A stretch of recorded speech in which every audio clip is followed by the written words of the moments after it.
Chapter 31. Thank you for your guidance and cultivation. Li Shangshang Building, main entrance.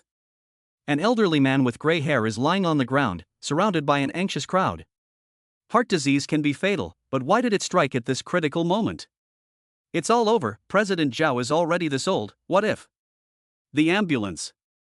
Shu Kaiqin glares at the security captain in front of her. How long will it take? Is there a contingency plan? I'm telling you, President Zhao must not die. President Shu, it's rush hour, and the ambulance said it would take at least half an hour to get here.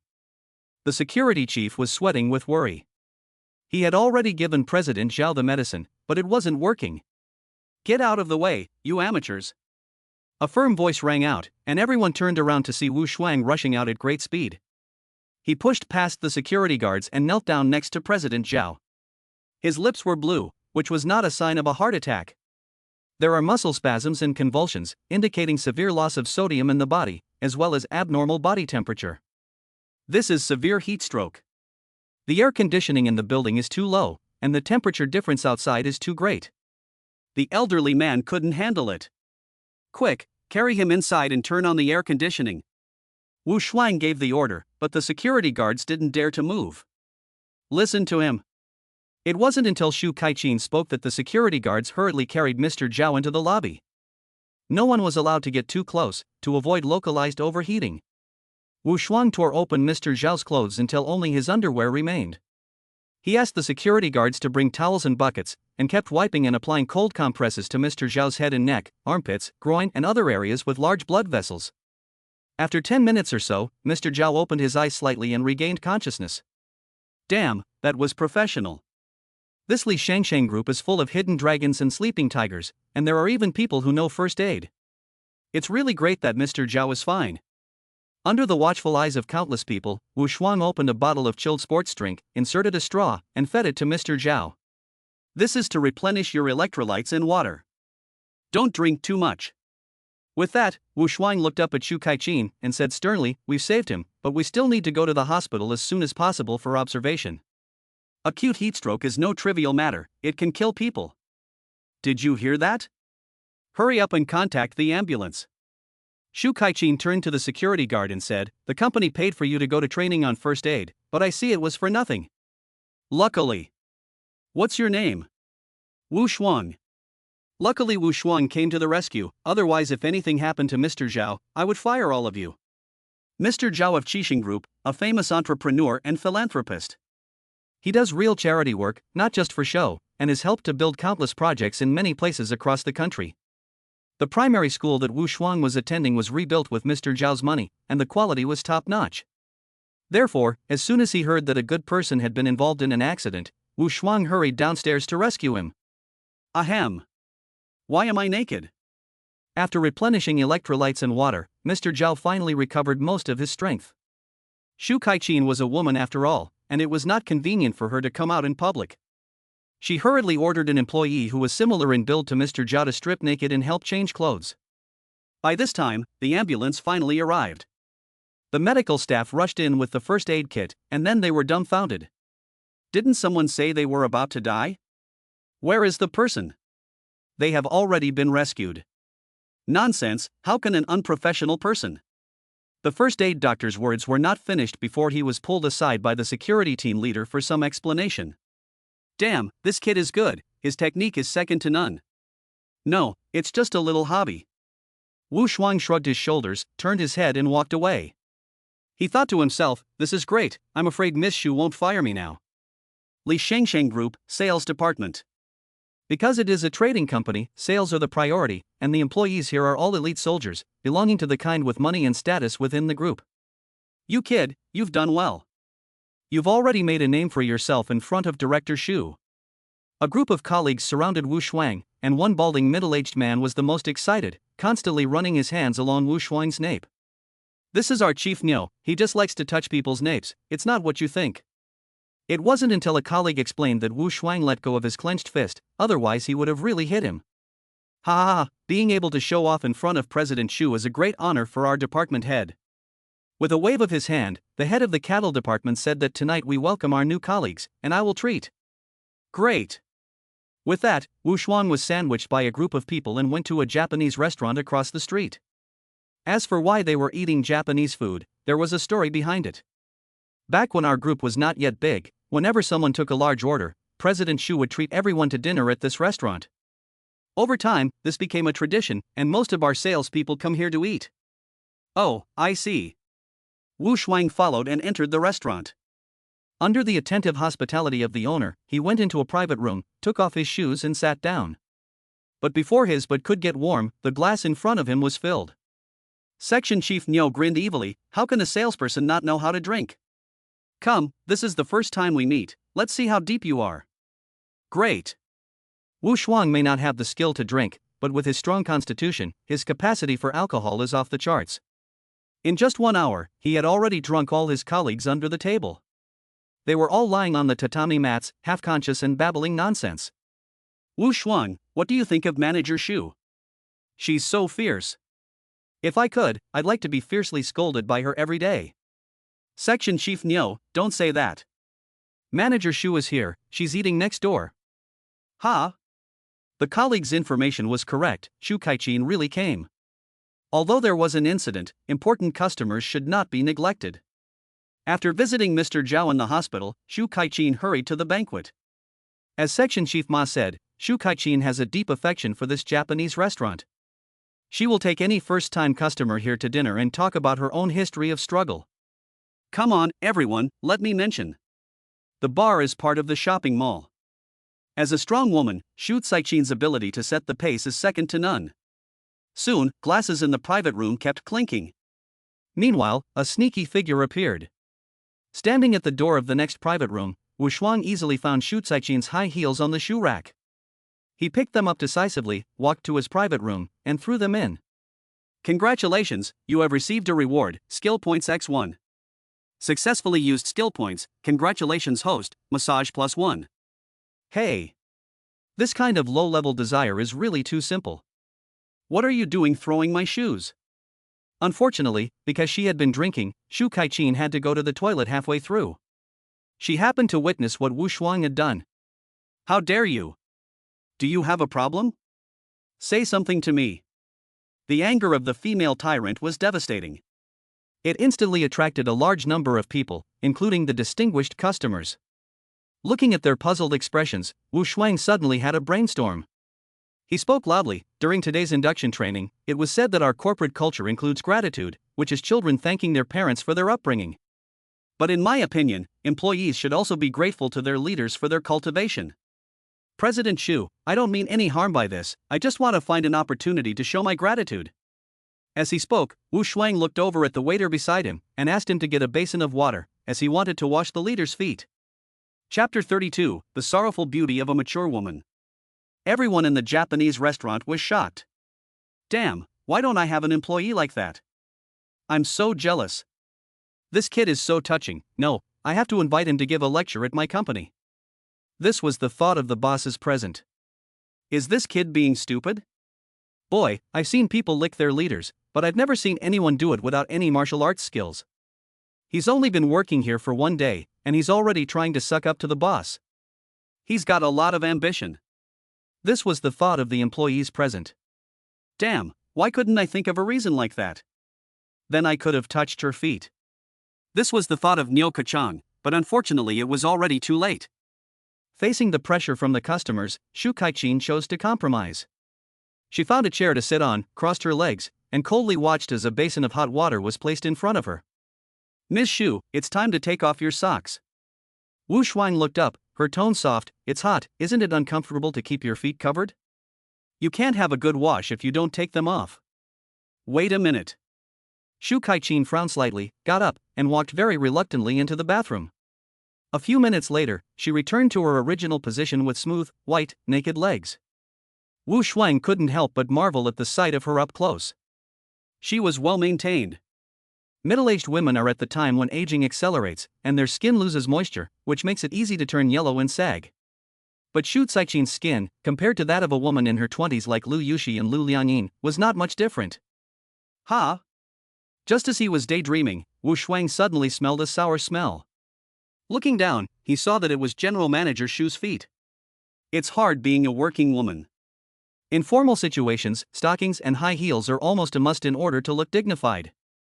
On a hot day like this, how could they not smell a little? In order to cover up the smell in time, Wu Shuang hurriedly asked the waiter to bring the hand sanitizer from the bathroom. She squeezed some into the palm of her hand and wiped it over Shu Caixin's feet. Then, she began to give a foot massage with a lot of slapping sounds. It's no joke to say that Wu Shuang's massage skills are level 8. With a single press of his hand on the soles of her feet, waves of gentle energy set off, continuously stimulating the acupuncture points and meridians. Shu Caixin's furrowed eyebrows immediately relaxed, and she felt like she was floating on electricity, completely euphoric. She couldn't help but be shocked in her heart. This kid is really too professional. Oh my god, this is really too comfortable. I can't help it, I have to hold back. To say that Shu Caixin, a rich woman of this caliber, has never enjoyed any kind of service? But today, on a small bench in the restaurant lobby, she experienced a feeling she had never felt before.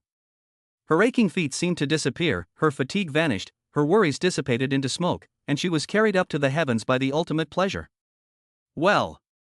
Eventually, Shu Caixin couldn't help but let out a sound. What's the matter, Shu? Is the pressure not right? If it's right, don't stop. Okay. Wu Shuang kept his head down and worked hard, cursing under his breath. Damn it, the previous desire was so simple, but the next one is so troublesome. This is the first time I've washed a woman's feet, and I haven't even been able to enjoy my own mother. Congratulations, you have received a reward, skill points x2. You have successfully used skill points. Congratulations, you have +2 massage points. Finally, Shu Caixin's feet were marinated in the scent of hand sanitizer, and her desire was finally satisfied. Not only did her feet smell good, she also felt refreshed and radiant, like she had a new lease on life. You've worked hard, Wu. It's fine, Shu. You continue to entertain the client, I'll go back. Wu Shuang wiped the sweat from his forehead and, amidst the astonished looks, quickly walked out of the Japanese restaurant. After serving others, it was time to enjoy yourself. Not far from the Li Shangsheng building, there is an upscale hotel where Wu Shuang will temporarily stay for the time being. Lu Yushi decided to rush over to keep her company, and she has already arrived. Wu Shuang goes upstairs and opens the door. With arms outstretched like an emperor, she starts the next day with a relaxed and happy mood. The next morning, Wu Shuang opened her eyes, and her side was already empty. There was nothing she could do about it. Lu Yushi's internship was in the suburbs, and she had to get there early. The girl was assigned to the secretariat, serving a female leader who was rumored to be very strict with her subordinates. In the future, overtime work was probably the norm. As for Lu Liangyin, she was even busier than ever. Everything at the factory was in the beginning stages, and she needed to personally deploy and direct everything, big and small. It was really stressful. Oh no, does this mean I'll be sleeping alone for the next few days? With a somewhat depressed mood, Wu Shuang enjoyed a hearty breakfast in the hotel restaurant. Then crossing the road, he started punching in for his first day of work. Here comes the king of licking. In the office area, many people stared at Wu Shuang while talking about him. The news of him washing Shu's feet last night had spread and was despised by many. But there were exceptions. Wu, tell me, how did General Manager Shu's feet feel? Section Chief Niu hurriedly pulled Wu Shuang aside and asked with anticipation. They were okay, but the calluses on the soles were quite thick, probably from wearing high heels. Oh dear, General Manager Shu really has it hard. She doesn't? She can't spend her money fast enough, and if she gave just a little away, I don't know how many people would be willing to lick her calluses. Wu Shuang said unceremoniously, I'd say Section Chief Niu, you should be more concerned about yourself and stop thinking about nonsense all day long. Hey, you're lecturing me. Section Chief Niu was about to lose his temper when someone came running over anxiously. It's a customer call. It's for Wu Shuang. For me? Wu Shuang froze. It was the first day of work, and where was the customer? It was Qixing Group calling, saying they wanted to make a purchase. This is a big order. I'm coming. The call was from the purchasing department of Qixing Group, saying that on the orders of the big boss, Wu Shuang was specifically being asked to purchase a batch of goods worth 30 million yuan. My goodness, 30 million yuan. Just the commission would be over 1 million yuan, not to mention the sales champion title for this month. I'm impressed, this guy has only been here for a day. The looks from his colleagues around him made the transition from contempt to envy. Wu Shuang, meanwhile, scratched the back of his head. How do I go about this order? I'll help you. As Wu Shuang's superior, Section Chief Niu is entitled to a share of the sales. What's more, today is the last day of the month. With this order from Wu Shuang, the department's sales target will be exceeded. So Chief Niu gave the order, and colleagues from the entire department came over to help. On the contrary, Wu Shuang was the most idle, sitting on the side reading the new employee handbook carefully. It's done, he. Wu, you are really my lucky star. Chief Niu touched the back of Wu Shuang's neck and beamed. Don't forget to treat everyone to dinner after you get your commission. By the way, our company has a tradition. The sales champion of each month will receive a personal commendation from President Xu. Ha! Wu Shuang hadn't reacted yet when a series of respectful greetings sounded behind him. Hello, Manager Xu. HM. Xu Kaiqin was seen walking quickly and radiantly in a well-tailored suit and skirt. She looked around with her beautiful eyes, opened her red lips and asked, "Where is this month's sales champion?" "Who is it?" "I am." Wu Shuang sat in his chair and waved calmly. Chapter 33, Enforcement. Wu, get up and talk. Seeing Wu Shuang's cocky attitude in front of everyone, Chief Niu was furious. Why should I get up? But Wu Shuang was completely unmoved. No, this employee has made money for the company. Shouldn't the company thank the employee? After all, the company is the one taking the lion's share. I'm here to work, not to be a son. Besides, there's no rule in the employee handbook that subordinates should stand at attention when they meet their leaders. As for the award, don't be ridiculous. I prefer material rewards to spiritual ones. His words caused an uproar. Did I hear that right? This kid washed the boss's feet last night, and today he's arguing with him to his face? Is he crazy? How dare he offend General Manager Xu's authority? He's crazy, absolutely crazy. Over the years since the Li Shengsheng Group was founded, there have been a few difficult employees, but they were all ruthlessly fired. Everyone at the scene widened their eyes, wanting to witness history for themselves.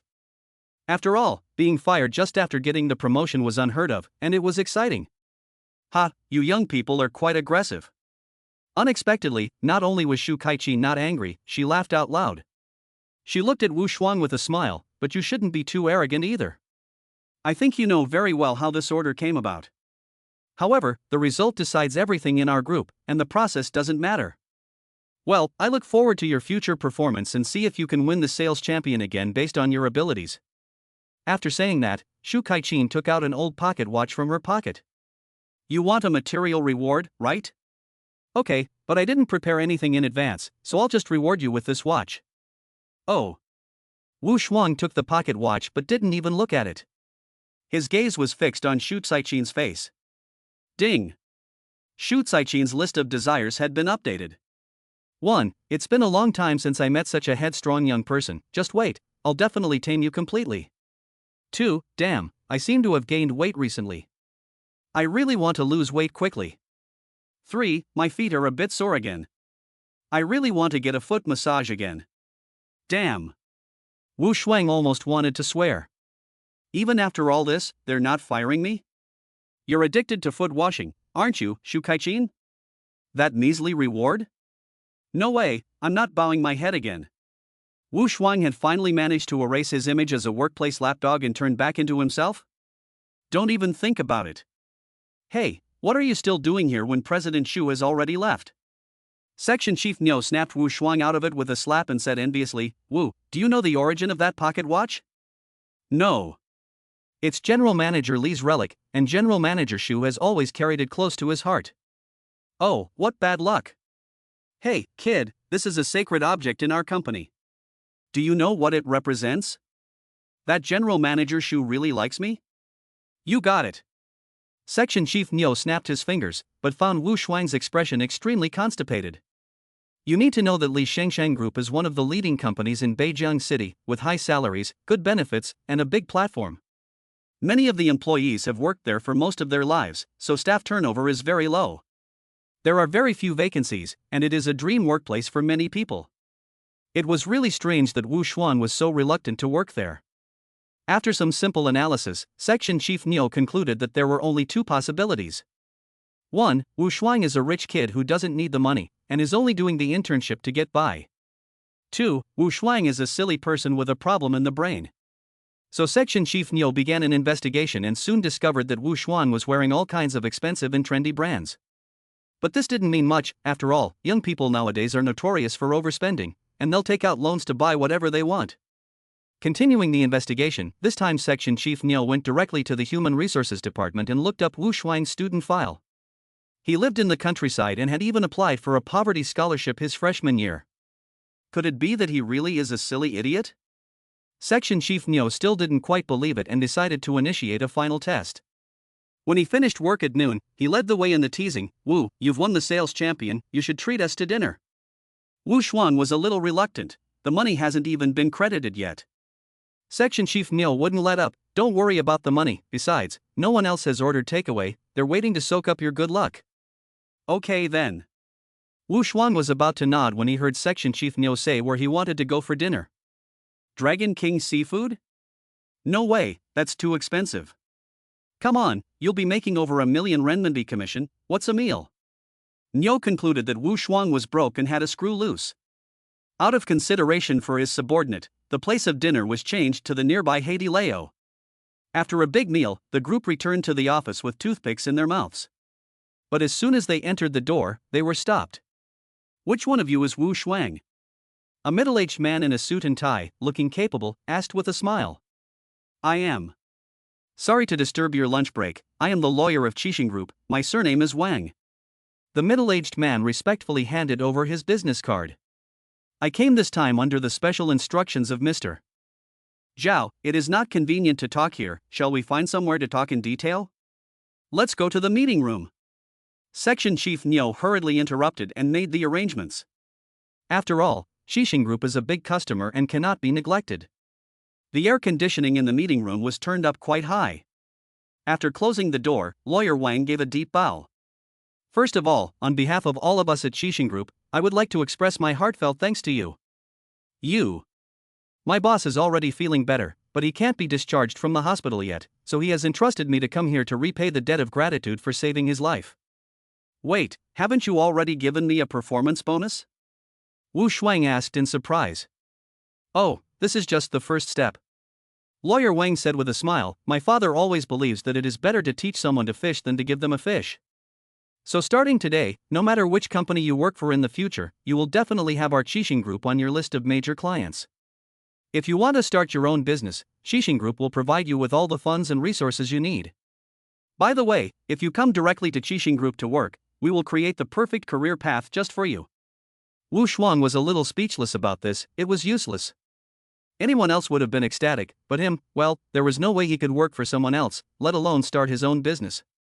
Besides, Lawyer Wang spoke again, "My boss said that if you don't need the above help, then there is another option for you." "What option?" "My boss really admires your character, so he is willing to introduce you to his 2 granddaughters." "No way. But they are currently studying abroad and cannot return to China for the time being." Mr. Wang continued, "So if you choose this one, you will have to wait for a while." "Can I choose none of them?" "Of course you can, but the old man said that if you refuse all of them, then you will have to implement the third plan." "What plan?" "Enforcement." Mr. Wang smiled. Chapter 34, Personal Weight Loss Consultant. How can this be enforced? Wu Shuang never thought that saving someone's life would result in such an embarrassing situation. "To be honest, I'm surprised you rejected the first 2 options." Lawyer Wang shrugged his shoulders, "So I haven't even considered how to enforce it. I think I need to go back and study it properly." "Excuse me." "Hey, don't go." Wu Shuang followed closely behind, but as soon as he stepped outside, he was stopped by Chief Niu. "Wu Shuang, you're in trouble. I'm afraid your commission is gone." "Huh? I just learned that the commission plan has been changed. The profits generated by interns will all go to the company. Are you fucking kidding me?" Wu Shuang's face was distorted with anger. "Money aside, this is definitely a tease." Lawyer Wang also stopped in his tracks and said seriously, "I can immediately arrange to withdraw the order. Qixing Group will pay the liquidated damages to help you vent your anger." "No."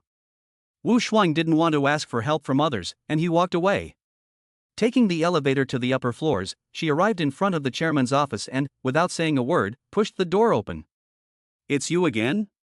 Shu Kai-chin was working at her desk, with a pair of gold-rimmed glasses perched on her upturned nose. Seeing that Wu Shuang had actually dared to barge into her office, she couldn't help but frown and her aura exploded. "Chairman Shu, I came here to ask why such a big group would have no shame at all." "What do you mean? What else could it be? You cheated me out of my commission."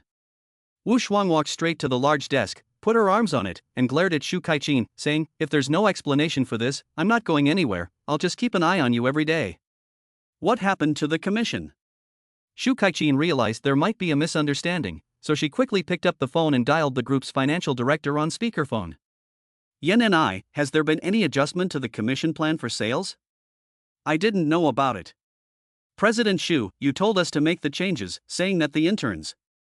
"I see." Shu Kai-chin hung up decisively, looked up, and said apologetically, "Wu Shuang, the commission plan was changed before you arrived, and it definitely wasn't aimed at you." "I don't care, it's just not fair." "But company rules can't be changed willy-nilly. How about this, I'll pay your commission out of my own pocket, okay?" "No way, if anyone finds out, they'll think I'm being supported by you." "Will you stop it?" Shu Kai-chin couldn't hold back anymore, she had been very friendly just now. If this were any other employee, they would have been thrown out of the office a long time ago. "Wait, why am I treating him differently?" Shu Kai-chin noticed her own strangeness. Was it because of the foot bath? As she thought about it, her feet began to ache and itch. "Oh my, getting addicted to a foot bath, what's wrong with me?" After a long silence, Shu Kai-chin suddenly looked up. In a serious and commanding tone, she said to Wu Shuang, "In principle, I could ignore this matter. After all, company regulations cannot be changed at will. Although I am the chairman, I cannot do whatever I want. However, in view of your special circumstances, I can make an exception, but there is a condition." "What condition?" Wu Shuang vaguely felt a sense of unease. "Employees should be grateful to their leaders. You said so yourself." So Shu Kai-chin rotated her boss chair and pointed at her own feet, saying, "Come and be grateful again." This. Wu Shuang instinctively wanted to refuse, but then thought it would be a great loss to just walk away. Not only would she miss out on her well-deserved commission, but she would also be giving up the reward in front of her, which was a huge loss. So she gritted her teeth and said, "Fine, but you have to bring the water yourself, I'll only do the washing." "Just a moment." Shu Kai-chin was extremely excited inside to be able to experience the joy of washing feet again soon. She walked slowly and reservedly into the bathroom, and the next second, she hurriedly turned on the hot water tap. Then she carried a bucket of hot water to the sofa in the office and began to soak her feet. "Almost done. I have things to do." Wu Shuang looked a little impatient, picked up one foot in the hot water and started pressing. Shu Kai-chin's eyes widened in an instant. "What's wrong with you?" "Nothing." After just a few pinches, Shu Kai-chin's soul left her body and she almost ascended to heaven. But as a powerful woman, she had to maintain an image of unfathomable majesty, so how could she show any frivolity? "Well, Miss Shu, are you not feeling well?" Wu Shuang had long since noticed Shu Kai-chin's awkward posture, tense with extreme repression. "Ha, this is the power of a level 10 massage, make you endure it." Then he exerted himself to the full, his 10 fingers flying up and down like a conjurer's tricks. "That's enough." But Shu Kai-chin gave an emergency stop, pulled out her wet feet, and curled up on the sofa, taking deep breaths like crazy. She is a powerful woman, and her willpower is truly formidable. "In that case, President Shu, you should keep your promise, right? Well, you can go now." Shu Kai-chin nodded, her expression was not at all ordinary and majestic. Wu Shuang didn't care about this either, stood up, turned around, and left. "Congratulations, host, you have received your reward, the Super Weight Loss Card.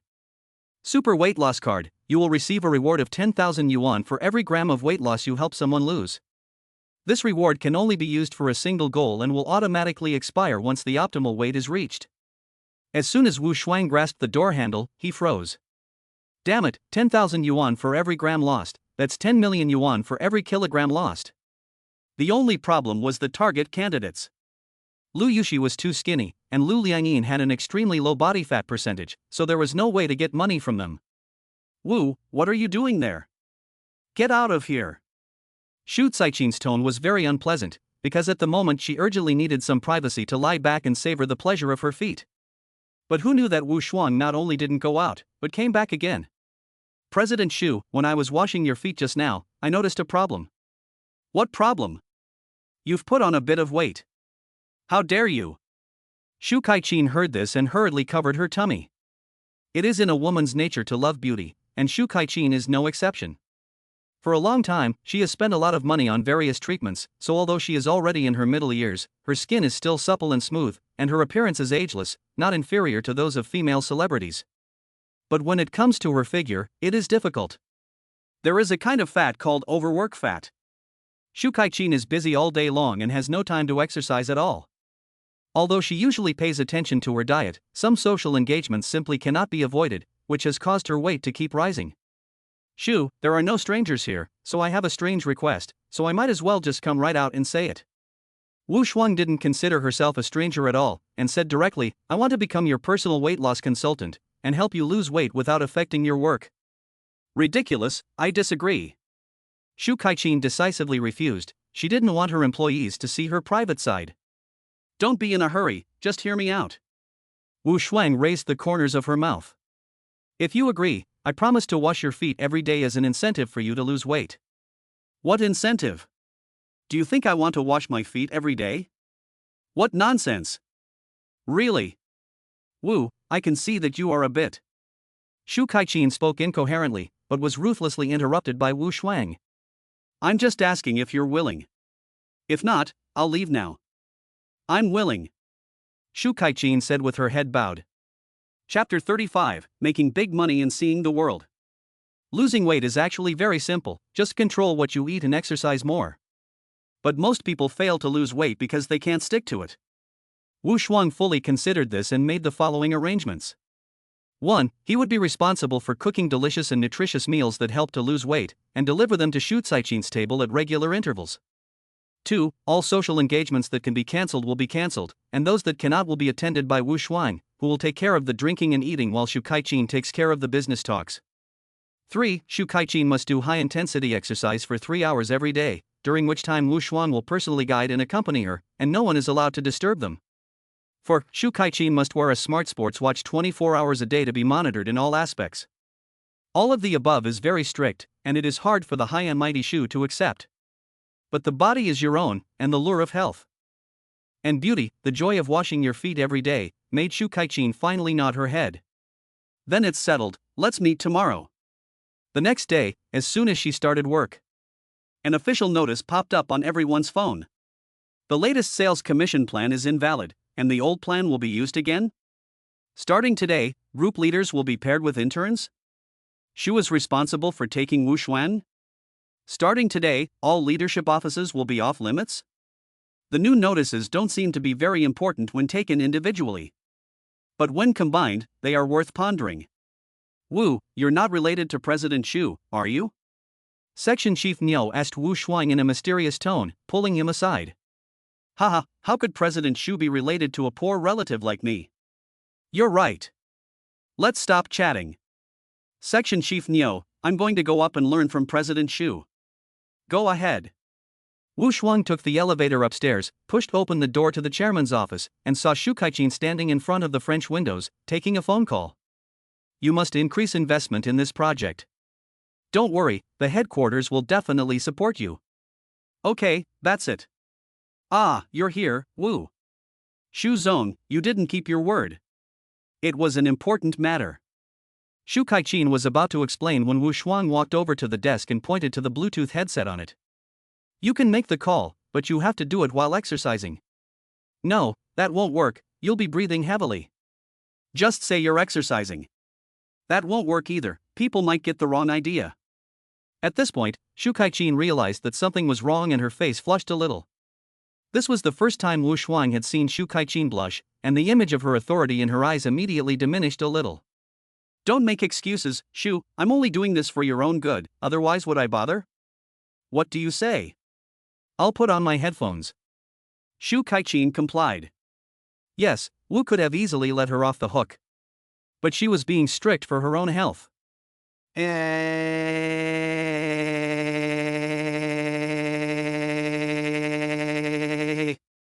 She gasped for breath and collapsed on the sofa, waving her hands repeatedly, saying, "No more, no more, Wu, I can't take it anymore. I definitely won't be able to keep this up every day. The beginning is always the hardest. Miss Shu, don't think like that.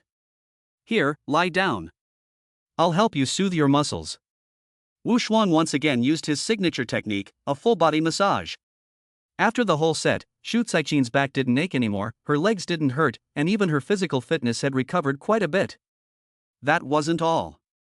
Wu Shuang then produced an exquisite lunchbox as if by magic. "It's time to eat. President Shu, try the low-fat, high-protein meal with secret chicken breast, fresh salmon and organic mixed vegetables. The taste." Caixin Shu took a small bite, which was really not very good. But the person's intentions were there, so how could she show her dislike? "It's not bad." In the afternoon, it's time to get on with one's own work. Wu Shuang returns to his workstation and opens his phone to learn about weight loss. This kind of blatant goofing off at work is rare at the Li Shangxing group. "You little rascal." Chief Niu caught Wu Shuang red-handed, dragged him into the office, and said with earnest concern, "Little Wu, I think you have quite a lot of potential, but why aren't you doing your real work? We are all ordinary people from average families with no connections and no resources. If we want to make something of ourselves in this life, we have to rely on a platform. You're very lucky to have come to our group, a big platform, and to have followed President Shu. In the past, we hardly even saw her face. I'm not lecturing you, brother, but I'm worried. You have to work hard, be serious, and keep your feet on the ground. Only in this way can you make something of yourself.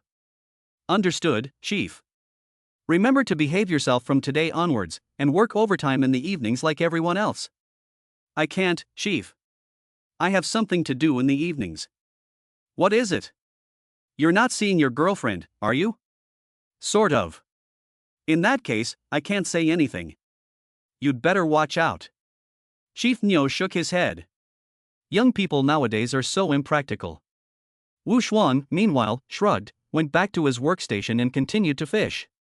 "No, this isn't fishing, it's making big money." The date wasn't a date, it was a chance to see the big wide world.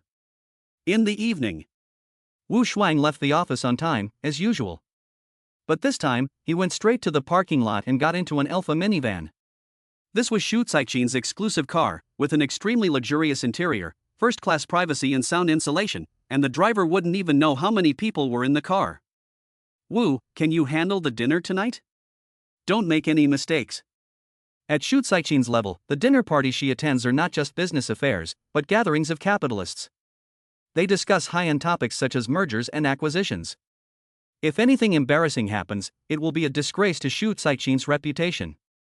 "Oh, President Shu, I'll just keep drinking and don't worry, I won't say anything." Wu Shuang actually didn't want to attend this kind of occasion, but there was no choice.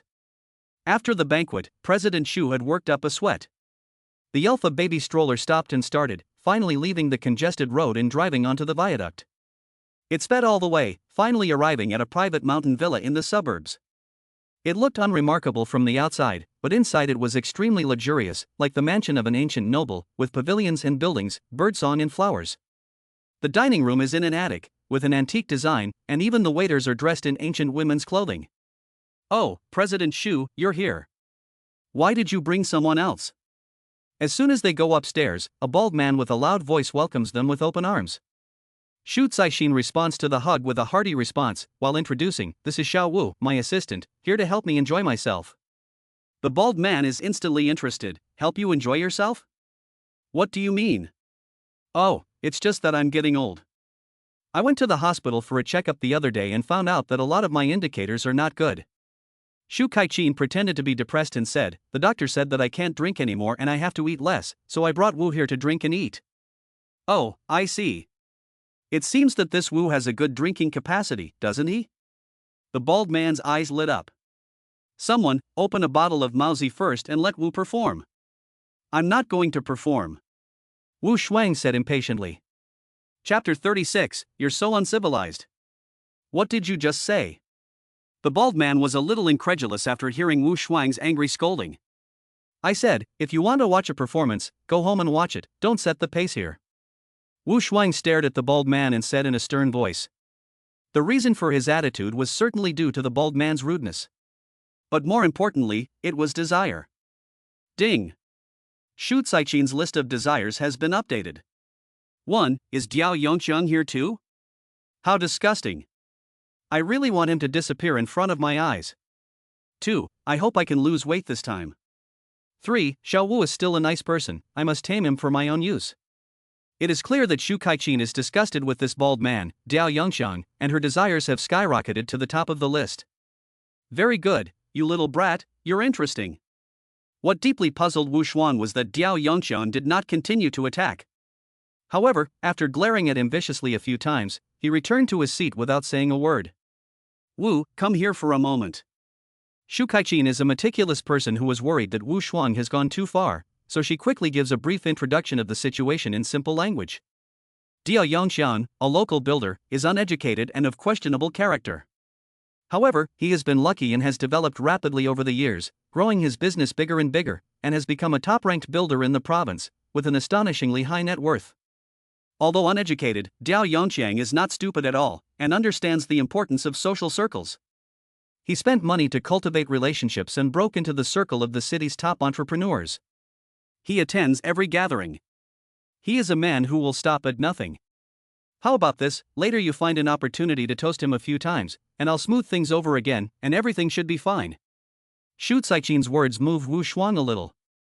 It was rare for this female overlord to always think of herself, and for that reason alone, he would do whatever it took to help her satisfy her desires. Meanwhile, a strange look flashed in Shu Caixin's eyes. Young people are bound to be impetuous. The more I say this, the more impulsive Xiao Wu will be. I have to make Diao Yongxiang look bad tonight. When things get out of hand, I'll step in and put an end to it. Heh, a mere nouveau riche, I don't think he'll dare not give me face. The food is here, come on, let's start. Soon the delicious food was served on the table, and the bigwigs got up together, raised their glasses and drank together. Wait.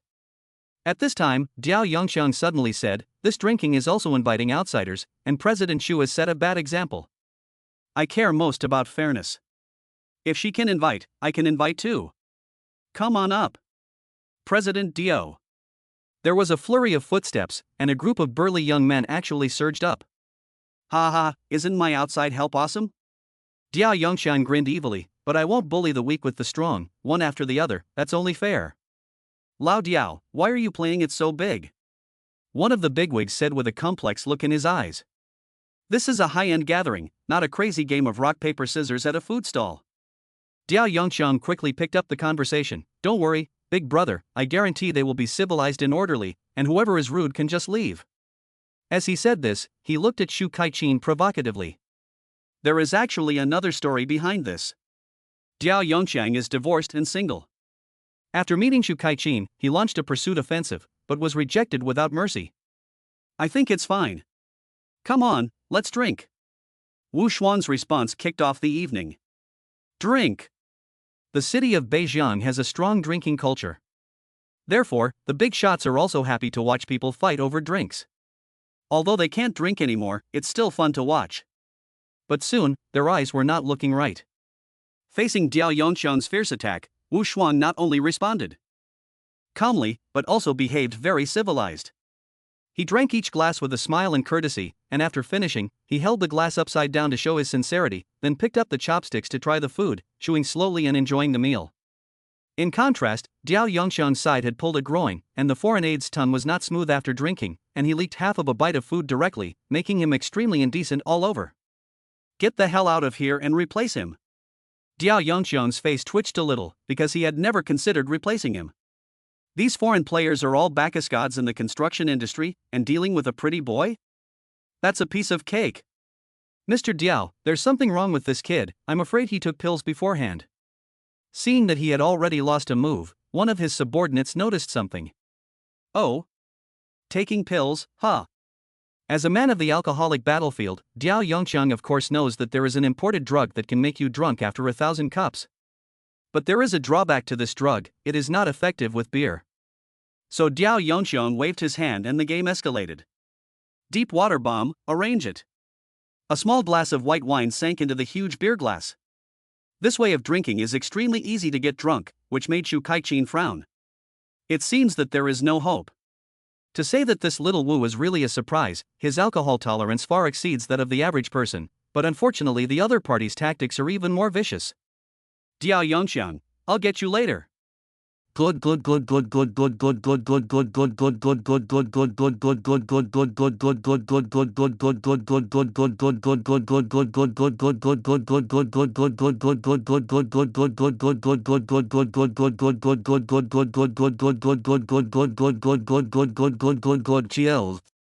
Diao Yongxiang was dumbfounded, because not only could his people not keep up with Wu Shuang's rhythm, they also drank and sprayed. Get out. Next. Another newcomer went up, but this guy was quickly cut down. Wash basin. Wu Shuang directly asked the waiter to bring a wash basin filled with a mixture of beer and white wine. He assumed a fighting stance and tilted his head back to drink. Wu Shuang. Shu Kaiqin was the first to panic, because this way of drinking is certain to kill you. Shu Zong, it's fine, don't worry. Wu Shuang wiped the drink from his face and continued drinking until he placed the basin lightly on the table. One more basin. Bastard. Son of a bitch, you're not human. Diao Yongxiang's world collapsed. He had seen the big world, and with a drinking style like Wu Shuang's, even a national-level bartender couldn't handle it. Son of a bitch, it's impossible. All kinds of foul language spewing from Diao Yongxiang's mouth. Wu Shuang just looked on quietly, smiling without saying a word. In fact, he himself never imagined that a combination of a physique that defies nature and 8 tanks of diamond kidneys could be such a good drinker. You animal! You animal! Finally, Diao Yongxiang cursed until he was hoarse. It's quiet now, isn't it? Wu Shuang tapped the table lightly and said, "Gee, just now, Mr. Diao was quite mad. Whoever loses their temper has to go, that's what you said yourself."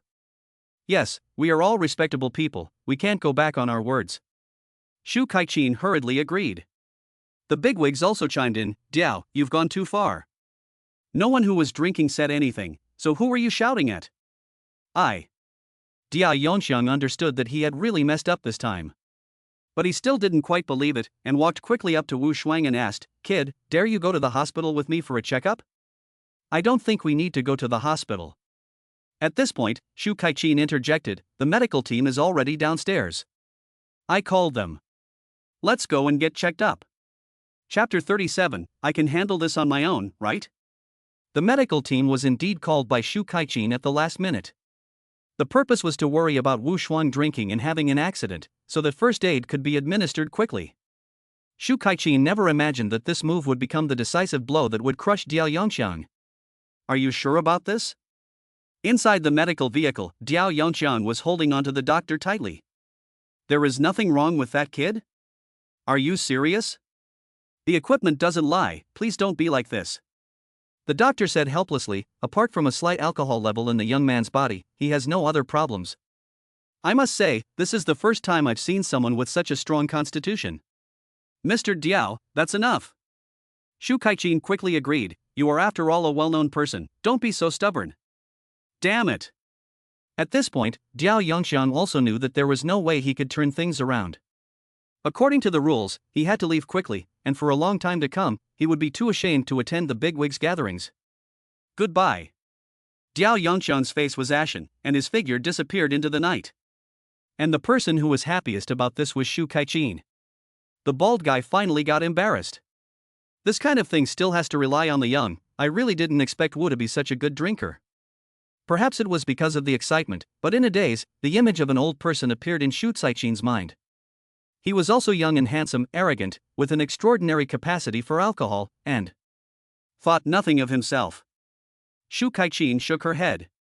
No, they were not comparable at all. After forcibly dispelling her thoughts, she glanced back. In the light, Wu Shuang was holding the pocket watch, looking thoughtful, and looked exactly like that person. Congratulations, you have received a reward, attribute points X1.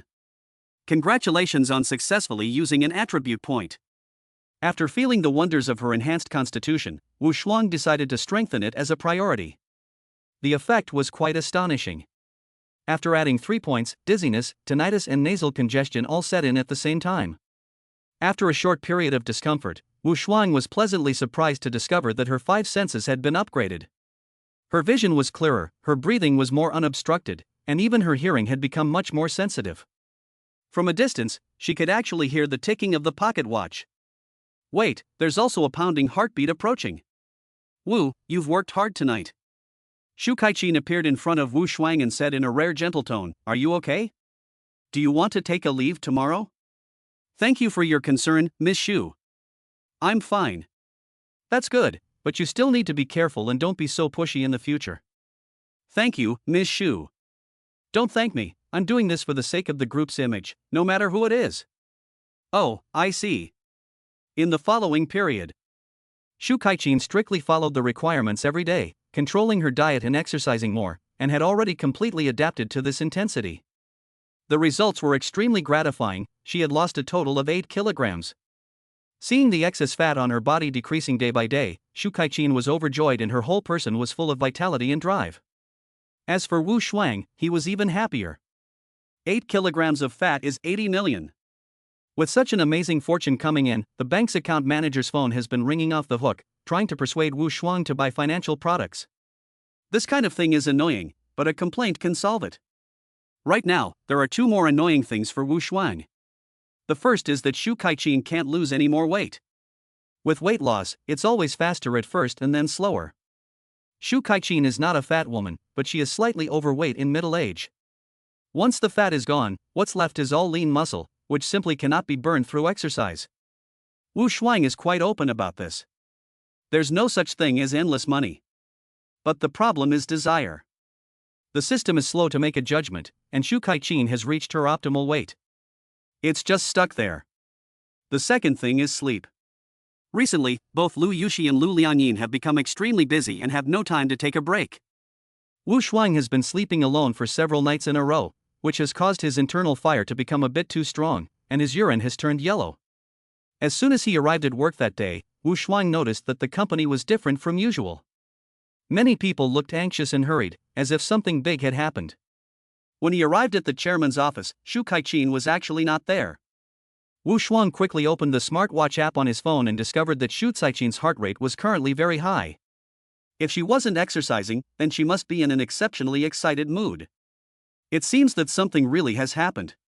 At the entrance to the group's large conference room, several security guards stood with their hands hanging down, looking very nervous. Seeing Wu Shuang trying to break in, the security guards hurriedly stopped him, apologizing, "Sorry, Wu, an important meeting is going on inside, and only group executives can attend." "What's going on?" "We don't know either, but it sounds like something important with a client." The security guards were talking when suddenly a clap of thunder and lightning exploded behind them. Who was talking at the door?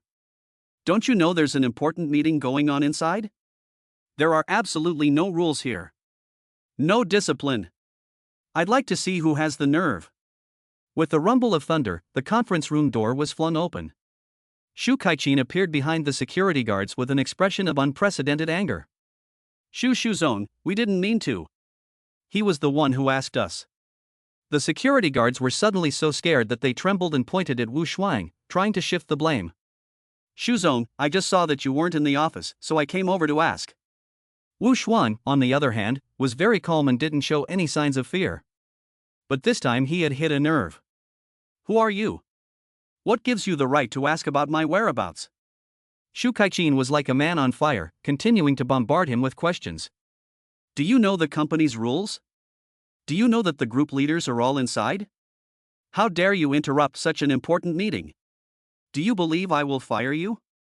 Wu Shuang didn't get a chance to speak, so, with no choice, he had to use a special tactic. Ding! Shu Kaiqin's list of desires has been updated. 1. Damn, the international trade delegation is arriving in the afternoon, and the provincial leaders will be there too. It's going to be tough, but I have to protect the group's image no matter what. 2. I never thought massage could be addictive. I have to quit. 3. I hope I can see him in my dreams. So that's what it's like. After understanding the situation, Wu Shuang gave a slight smile. "President Shu, I object to what you just said." "Object? Who are you to object? Let me tell you. Can you just let me finish?" Wu Shuang interrupted. "You keep saying that group employees need a sense of belonging and a sense of mission, and now there's a big problem that can't be solved, so can't I give my opinion too?" "Nonsense. If so many senior executives inside can't do anything, What kind of idea can you have? Ha, if there's no solution, why even have a meeting? Wu Shuang gently pushed Shu Kaiqin away and strode into the large conference room. Standing on the stage, he spoke loudly, "I think this meeting can end here." Upon hearing this, the executives present could no longer sit still. However, before they could start yelling, Wu Shuang spoke again. "It's just an international business delegation, and it's just that there are no translators from a dozen countries to implement it. I can handle it alone, so that should be fine, right?" Chapter 38, You Longren people are amazing. The International Trade and Commerce Group is made up of 57 countries from all over the world. The first destination of this sudden visit was actually the Liechtenstein Group in Beijing City. This is a major event at the diplomatic level, involving international trade relations, not to mention the rich rewards within. Therefore, the provincial leaders have all cancelled all their schedules and rushed here to accompany them. You can imagine how much pressure Shu Caixin is under. But fortunately, the Li Shangsheng Group is quite large and full of talent, so it will not be difficult to host the business delegation. There is only one difficulty: they cannot find an interpreter. There are more than a dozen representatives from small countries in the business delegation that no one has even heard of. They are all said to be local chiefs who do not speak any languages other than their native tongues. This is going to be difficult. Shu Kaiqin asked the Provincial Foreign Language Institute for help, but they could not find even one interpreter, let alone more than a dozen. But at this juncture, Wu Shuang actually said he could handle it? Wu, this is no joke, you have to bear the consequences. Oh dear, President Shu, this is a problem. Wu Shuang spread his hands and said, "Even if I perform it, you won't understand it." Shu Kaiqin hurriedly said, "Just say a few words and let's hear it." Oh, wawala kula matata. Wu Shuang popped out a series of gibberish, which made the entire room of executives stunned. Is that for real? I can't understand a word of it. He looks pretty serious anyway. No, that's the dialect of an 18th-tier rural village in Africa. Why would he speak it? If you ask me, I'll ask someone else. It's now or never. We have to try something. In the end, the comments of this executive were unanimously approved by everyone. After all, normally speaking, this kind of obscure translation probably doesn't exist anywhere in the world. It's not a shame to be unable to handle it. It was only because Shu Kaiqin was so competitive and proud that an emergency meeting was called to force the executives to come up with a solution. Wu, do you really know how to translate gibberish? Shu Kaiqin knew that this was the only way to go, so she decided to give it a try. Don't worry, President Shu, it'll be fine. Wu Shuang felt no pressure at all, but rather a little excitement. Finally, his level 10 foreign language skills would finally come in handy. Since it was called a foreign language, it naturally included all the languages in the world. Is this skill strong? Very strong. But in Beijing City, it's useless. Okay, the welcoming convoy will depart immediately. All executives, please tidy up your personal appearance in 10 minutes, pay close attention to every detail, and report to me if there are any problems. Shu Caixin's order made the atmosphere suddenly tense. Wu Shuang was also busy, hurrying back to the hotel to change into a formal suit. Then they gathered in front of the group's entrance, boarded the unified bus, and marched towards the airport. Welcome, welcome, a warm welcome. At the airport exit, the flags were fluttering in the wind, and the place was bustling with activity. 100 primary school students, holding the flags of their respective countries, lined up in a square formation in the sun, their little faces wearing exaggerated smiles. Shu Kaiqin, accompanied by a few trusted aides, stood next to a coach, attentively escorting a middle-aged man with a pot belly. Wu Shuang, on the other hand, stood with the translation team, idly surveying the surroundings. The translation team was basically made up of students from the School of Foreign Languages, and they knew each other very well. They were having a lively conversation when suddenly one of the boys with glasses noticed Wu Shuang standing at the back of the group. This student, I haven't seen you before. I'm from the Li Shangsheng group. Oh, you're the supervisor. The boy with glasses gave a wicked smile and said in French, "No wonder it's so hot, it's because there's a big idiot blocking the wind." After he finished speaking, there was a burst of laughter in the crowd. It is indeed hot, but it has nothing to do with me, it's you guys who are making too much noise, shut up. An amazing scene unfolded as Wu Shuang responded directly in 4 languages. The bespectacled boy exclaimed in shock, "Who the hell are you?" Cold translation. As soon as Wu Shuang finished speaking, loud cheers could be heard from not far away. The business delegation had arrived. The bodyguards opened the way, and a mighty procession emerged from the airport. The sound of gongs and drums filled the air, the elementary school students became excited, and the reporters swarmed over, and the welcome ceremony began. Wu Shuang looked at the business delegation and quickly found his clients. They were a group of dark-skinned hunks, with colorful feathers in their hair and animal bones around their necks. They were practically naked and stood out like sore thumbs. The reporters were also captivated and raised their microphones. One of the female reporters asked, "Welcome to the Dragon Kingdom. Did you have a smooth journey?" As soon as she said this, everyone present shook their heads. That was such a stupid question. How could the journey not be smooth when everyone was here? But the words had already been spoken, so they had to be translated, no matter how stupid they were. Wu. Here I am. Wu Shuang walked up quickly and said in fluent bird language, "Hello chief, did you sleep well on the plane? How were the flight attendants?" "I slept okay, but the flight attendants had too fair skin, it made my eyes hurt to look at them." The chief answered seriously, but then suddenly realized something was wrong. "Oh my, you actually speak the language of our tribe?" "Of course." Wu Shuang pointed at the other chiefs and said, "Don't even mention your tribe, I know all of them." "Amazing." The chief was amazed and gave a thumbs up. "You Long people are really amazing, you've really surprised us." The crowd immediately burst into applause. Although they didn't understand it, the chief's expression and actions made it clear that he was happy. It's no wonder that the Li Shangsheng group has prepared so thoroughly. The provincial leaders spoke highly of this, which made Shu Kaiqin ecstatic. "You little Wu, you've really made it big." The translation team on the other side, on the other hand, were collectively left with their mouths open. My goodness, is this really possible? The bespectacled guy was completely convinced.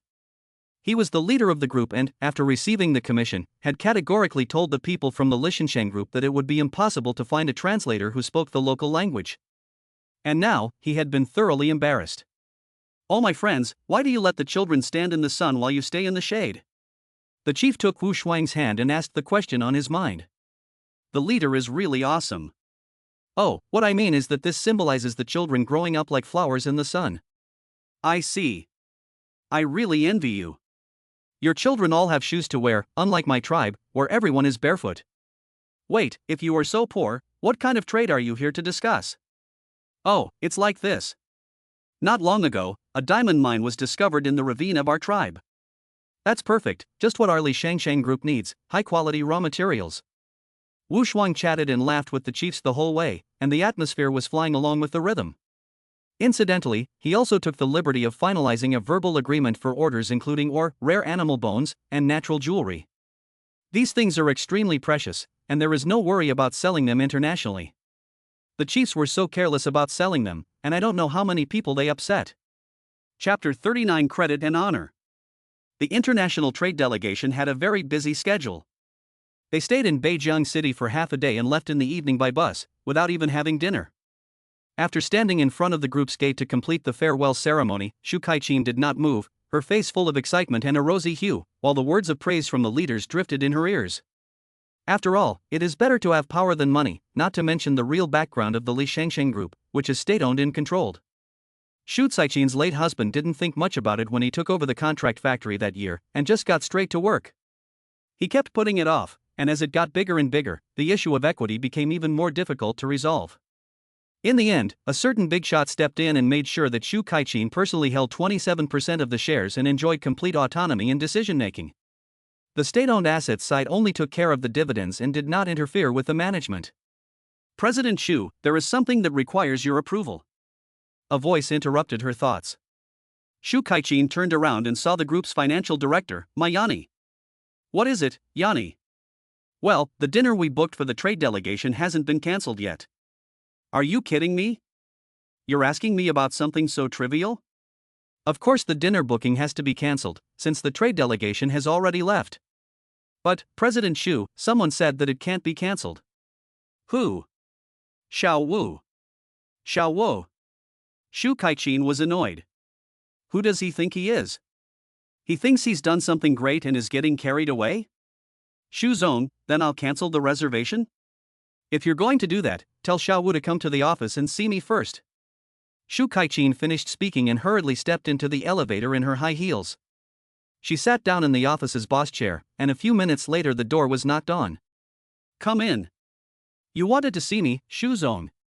Wu Shuang sat on the sofa with a carefree look, crossing his legs. Shu Kaiqin frowned slightly and said, "Wu, it's understandable for young people to want to show off. After all, you did a great job today. Not only did I praise you, but the provincial leaders also praised you." "But," Wu Shuang smiled and continued, "but you shouldn't get carried away. The company has its own rules, and the standards for entertaining foreign guests cannot be compromised." "In other words, I can't eat at the celebration dinner?" "Yes, even if there is a celebration, it's not up to you to arrange it." "Oh, I see. But you don't even know what you're celebrating yet." "Huh?" Shu Kaiqin was at a loss for words and asked tentatively, "Shouldn't it be a celebration of the successful reception of the international business delegation?" "Pish, what's there to celebrate about something so trivial?" "What do you mean?" "Shu, let me ask you, apart from saving face, did you have any other objectives in bringing this trade delegation here?" "Well, there was one, for example. The precious raw materials from those small countries, right?" "How did you know?" "Shu, I'm also an employee of the group, and it's no secret that the group is expanding its high-end product line and urgently needs high-quality raw materials." "No, why are you talking to me about this? Is this your concern?" "Ha, I was just casually worried about it." Speaking of which, Wu Shuang stood up and took out a thick bone product from his pocket. Shu Kaiqin was instantly panicked. "What are you doing? Take it away." "Shu, you don't know what it is, do you?" Wu Shuang pointed at the bone product and said, "Do you know what it is? It's the supreme symbol of the emirate. It represents a promise of 1,000 pieces of gold. With this, our group can monopolize the raw materials produced in the Emirates, and the price is very low. After all, they are backward, and without a contract or official seal, they can only use this to show their credibility. I mean, their credit and honor." "Oh my god." Shu Kaiqin was very disgusted 1 second ago, but the next second she was holding the thick bone product and excitedly touching it. "There are so many Emirates, but why is there only one chicken-based thing of credibility? It's all here." Wu Shuang reached into his trouser pocket again and pulled out a large pile of delicate and small bone products. These were carved according to the original model on the day the sheik ascended the throne. The largest one ascended the throne when he was an adult, while the others became sheiks when they were just kids. "It's okay, you don't need to explain any of this." With excitement in her heart, Shu Kaiqin made a phone call to the accompanying staff of the international trade delegation. The reply from there was clear: everything Wu Shuang said was true. Oh my god. Shu Kaiqin knew very well how difficult it was to source raw materials from those countries. For this reason, she had sent someone to keep a close eye on the trading situation, while secretly raising a huge amount of capital. Unexpectedly, Wu Shuang had managed to do it easily, and still monopolize the exclusive cooperation at a low enough price. "President Shu, I wonder if this matter is worth celebrating?" "It must be worth it." Shu Kaiqin immediately decided that tonight must be celebrated in a big way. All the employees of the group will attend. What position is not enough? Pay more and book the whole hotel. What happened afterwards can be described as lively and extraordinary. After everyone was seated, Shu Kaiqin took the stage personally to announce the group's big piece of good news.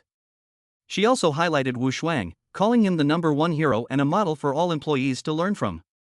As for material rewards, they will need to be discussed at a meeting of senior management, but they will not be small in any way. "Congratulations, Wu. You're amazing, you're going to take off now. Wow. Come, let's drink to that." Facing the onslaught, Wu Shuang responded enthusiastically. The reason he insisted on celebrating was not because of his contribution to the group. Congratulations to the host for receiving the reward, a luxury car, 3 million yuan. Note, this reward can only be used to purchase a luxury car. It has to be said, President Shu really respects the god of wealth. Not long ago, he just got 80 million from her, and today he got a luxury car. Wu Shuang was so happy. After all, in his hometown, it is customary to hold a banquet when you get a new car. "Something's wrong, how come that guy Wu can drink so much? You just noticed? He's already drunk a few people.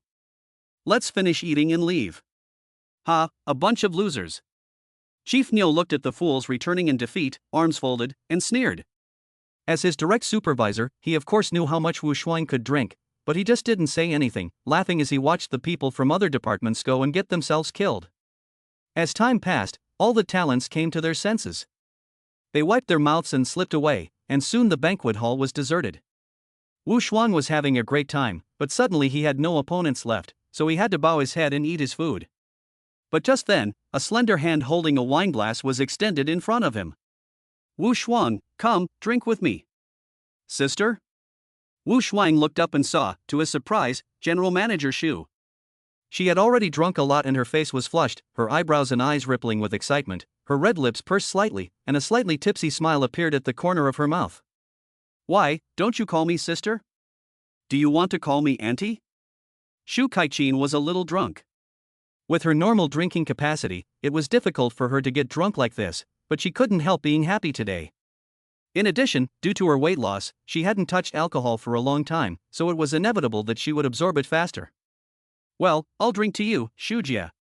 After a glass of wine, Xu Caiqin's eyes became even more hazy. She stared at Wu Shuang recklessly, and after a long time, she suddenly let out a surprised sound. Oh no, Wu, today I forgot to go to the gym and I also drank alcohol. It's okay, President Xu, it was an exceptional situation today. But in that case, you won't be able to give me a massage, you have to. Ah, this. Wu Shuang never expected that Xu Kaiqin would actually say her desire out loud. That President Xu, I can give you a massage, but on this occasion. It's okay, you can go to my house. Chapter 40, if I told you I didn't do anything, would you believe me? Late at night. Lin Jiangyipin, Xu's residence. With a loud slam of the door, the entranceway was lit up with an ambiguous light. Oh, I'm finally home. Xu Kaiqin casually threw her bag down and slumped onto the shoe-changing chair. She hooked her slender, long legs and said to Wu, help me take off my shoes. Huh? What do you mean, huh? It's not like this is the first time. Hurry up. With no choice, Wu Shuang had to bend down and take off the pointed high heels and place them on the shoe rack. Wu Shuang, help me up. Xu Kaiqin really had drunk too much. She was still able to walk with a strong spirit outside, but as soon as she arrived home, she completely lost her strength. Wu Shuang helped her to the sofa in the living room, and then looked up. What a big house. But it's also quite deserted, without a trace of life. All the high-end furniture is brand new, as if it has never been used. Mrs. Xu, don't you have a son? Oh, he doesn't live with me anymore. You probably don't know, because whenever we meet, we fight. Well, that's good. What's good about it? This son of yours is nothing like his father. He's given me a lot of headaches since he was a child. If only he were more like you. At this, Xu Kaiqin suddenly realized that something was wrong. She quickly looked at Wu Shuang's expression and noticed that there had been no change. She let out a sigh of relief and said sternly, it's getting late, Wu, so hurry up and do it so you can go home early. Okay. It had been getting hotter and hotter recently, and the central air conditioning in the house had just been turned on. Wu Shuang couldn't take it anymore, so he simply took off his shirt, revealing his impressive biceps. Xu Kaiqin was already lying on the sofa at this point, not seeing anything. Boss Xu, I'm starting. Wu Shuang rested his hands on Xu Caiqin's shoulders, releasing a gentle force. Congratulations, host, you have received a reward, attribute points x1. You have successfully used attribute points. Congratulations, host, your constitution has increased by 1. Who knew that just a few seconds after finishing adding points, Xu Kaiqin actually started to moan. It was the instinctive release of a drunken person, full of emotion without any skill, and it made Wu Shuang feel creepy. Damn it, a mature woman is a mature woman, it's almost deadly. Boom. But just then, the front door suddenly rang. Oh no, my son is here, hide quickly. Xu Kaiqin struggled to her feet, bursting with amazing strength, and dragged Wu Shuang, who was in a daze, and hid him behind the curtains in the living room. Mom? A familiar voice came from behind the door, and Li Shulong made his grand entrance once again. Mom, what are you doing? Shulong, why are you here? Oh, never mind, I had a fight with my girlfriend and came here for some peace and quiet. A fight? Ha, I see you're broke. Xu Kaiqin is a veteran actress, and there's not a hint of panic on her face. She resumes her majestic posture, sits down on the sofa, and starts lecturing her son. Little Long, you're not young anymore, why don't you find a proper job? Mom, I'm I know you've stopped boxing and opened a martial arts school with a friend, right? I've been to that place, it's full of bad friends, not even a single customer. Mom, it's just opened. Come on, it's just that people see you're rich and are taking advantage of you. Mom, that's enough. Li Shulong glared at her and sneered. Don't think I don't know. You're scolding me right away, I'm afraid you're trying to hide something, aren't you? How dare you? Shu Kaiqin couldn't help but fly into a rage, her aura exploding. But it only lasted for a second before it died down. Mom, don't pretend anymore, I heard you at the door just now. Li Shulong's eyes were red and he panted, Good, you kept saying you only loved my father and that you would never remarry. I never thought you would actually bring someone home, and in the living room at that. I'm ashamed to even say this. Shulong, it's not what you think. At this point, Shu Kaiqin could no longer hold back. Explaining was not right, and not explaining was even worse. She wanted to kick her son out. Humph, I'll see what kind of person dares to mess with my mother. However, Li Shulong's eyes were really sharp and he had already discovered something wrong with the curtains. He walked up quickly and pulled with a sneer. His expression instantly froze. It's you? That's right, it's me. Wu Shuang didn't panic. After being exposed and spread his hands wide, saying, If I say I didn't do anything, would you believe me? I believe you, motherfucker. Li Shulong couldn't stand such a stimulus, and for a moment, he forgot about the huge difference in strength. He swung his fist, but Wu Shuang easily dodged it. Before he could make another move, it was already too late. Pang! A fierce slap mercilessly slapped Li Shulong in the face. Mom? Get out of here! Shu Kaiqin said with a pale face, Go out and calm down, things are not at all what you think, anyway, I have a clear conscience. Bah! Li Shulong spat out a mouthful of bloody saliva, You can treat me like a fool. He even took off his clothes. Damn it, I didn't even take off my pants. Wu Shuang was about to argue back, but was stopped by Shu Kaiqin. Get out, I'm counting to 3, or I'll cut off all your financial resources. 1. 2. Fine, I'll go. Li Shulong gave in. For a rich young man, not having money was more difficult than death. But that didn't mean he was appeased. On the contrary, he was even more furious. You touched my mom, you better never go out again. I won't let you live it down until I've killed you. Li Shulong pointed an angry finger at Wu Shuang and gave the cruelest threat he could. Get out. It wasn't until Shu Kaiqin lost her temper again that Li Shulong slammed the door behind him. Damn, what a mess. Wu Shuang sighed, what a narrow escape. There's no way to explain this kind of thing. I'm sorry, Wu. Shu Kaiqin's tone dropped suddenly, as if she were a different person. She stared at Wu Shuang's eyes, full of guilt. What should I do? Xiaolong will definitely retaliate by any means necessary. I can't just sit here and do nothing. President Shu, it's okay, I'm not afraid of him. No, he was a professional boxer. You can't beat him. Shu Kaiqin was anxious, depressed, and frustrated. Coupled with the wine she had drunk, her mind was in a complete mess. She felt for a lady's cigarette and lit it with trembling hands. She took a deep drag to calm herself down. Then she looked back. Where was Xiao Wu? Damn it, he actually left without saying goodbye. Back at the hotel, Wu Shuang became angrier and angrier the more he thought about it. Damn you, Li Shulong, threatening me, is that it? I was thinking of letting you go, and now? Ha ha. Anyway, the time is ripe, so I might as well give you the finishing blow. Thinking this, Wu Shuang picked up his phone and looked at it.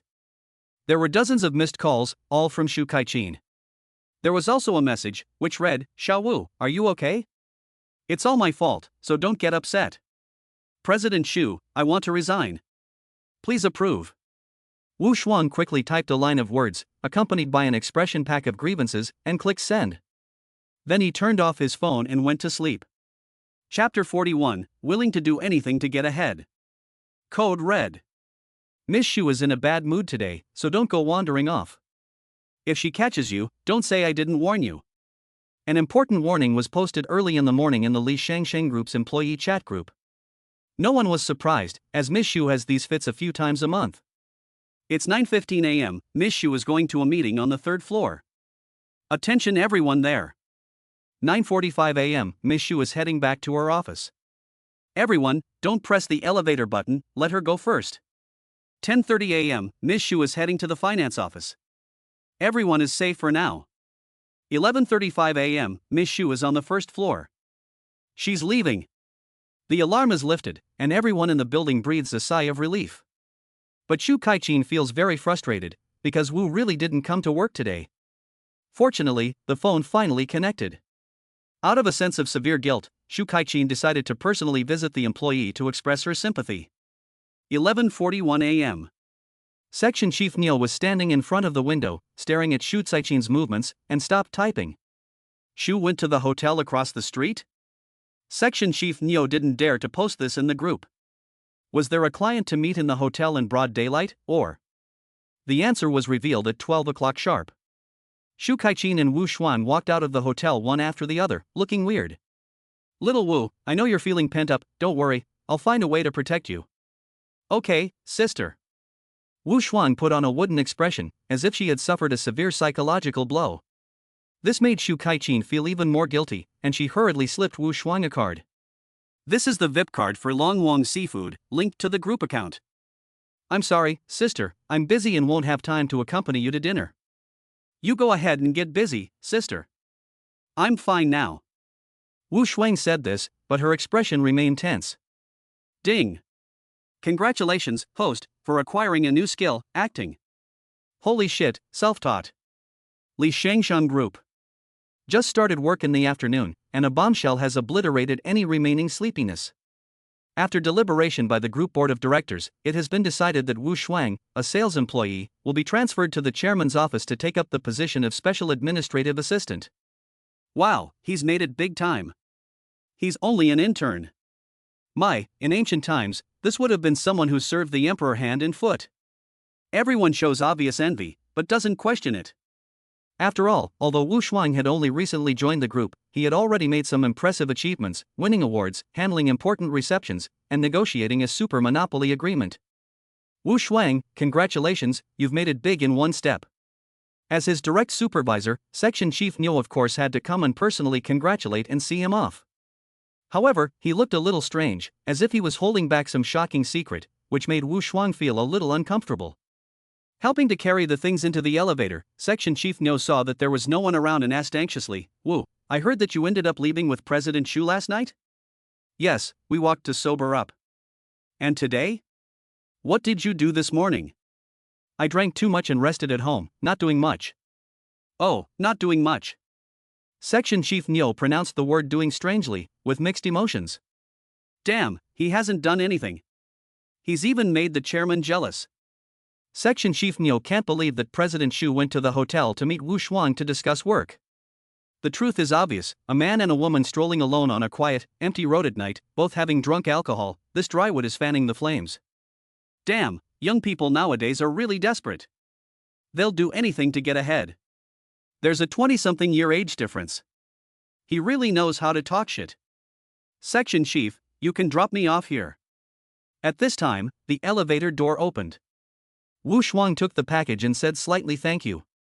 Now the rules have changed, junior staff are not allowed to enter this floor. Junior staff. Neo Section Chief thought to himself, I have been working for half my life to become a junior staff, and you, on the other hand, have made it big during your internship. By the way, Section Chief, I should treat you all to dinner for my promotion, right? Yes. But I can't go out recently. How about this, you take this card.